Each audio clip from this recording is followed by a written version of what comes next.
Kike, tukaj sem zdaj za kar nekaj časa. Torej, ne vem sploh, a internet tukaj dobro dela, ne vem, a me slišite, ne vem, a smo povezani, ampak vseeno se mi je zdelo pomembno, da se vam javim in da vam povem, kaj se dogaja z našo peticijo za začasen suspend Evropske unije Izraelu, torej za začasen suspend samega trgovinskega dogovora z Izraelom in Evropsko unijo.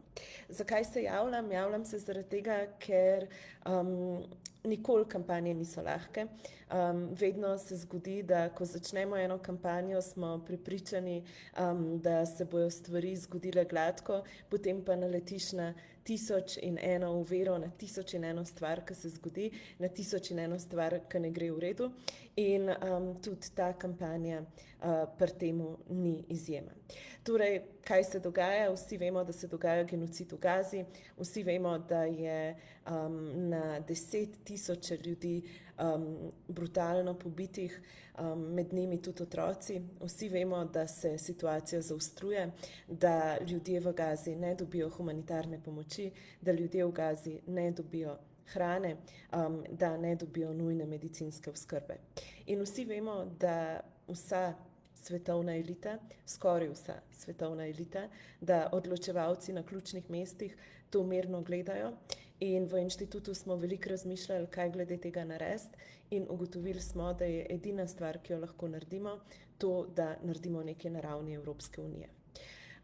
Pred 24 urami smo zagnali peticijo za prekinitev trgovskega sporazuma Evrope in Izraela. Izrael je največji trgovski partner Evropske unije. In to smo zagnali zaradi tega, ker je del tega trgovskega sporazuma samo dejstvo, da morata obe strani podpirati človekove pravice. Tega Izrael itak ne počne, vsi to vemo. Kar se je pa zgodilo, je pa to, da so se vsa družabna omrežja na nek način obrnili naproti nam. Na My Voice, My Choice imamo mi naše objave vidi več kot 90 milijonov ljudi. Ko smo začeli objavljati intenzivno o Gazi, so se te ogledi takoj zmanjšali. To pomeni, da smo še dolbenani, to pomeni, da delajo vse, da naše objave ne pridejo do ljudi. Mi imamo na srečo dobre prostovoljce, na srečo imamo ljudi, ki te stvari delijo, in na srečo smo trmasti in ne bomo odnehali. Mi si želimo zbrati par 100.000 podpisov, želimo priti do milijona do 23. junija.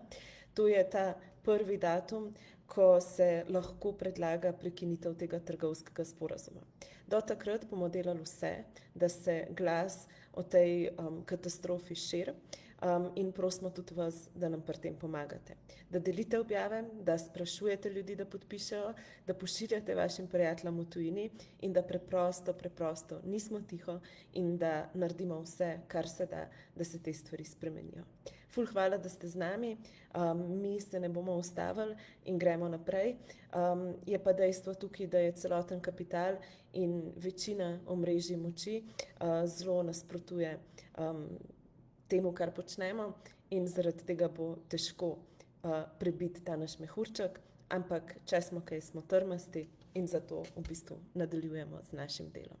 Jaz vas lepo pozdravljam, še nekaj časa bom na čist drugem koncu sveta, ampak to pomeni, da sem še vedno isto povezana in da še vedno počnemo vse, kar počnemo. Se vam javim jutri, vas pa prosim, da delite peticijo in da prosite ljudi, da podpišejo.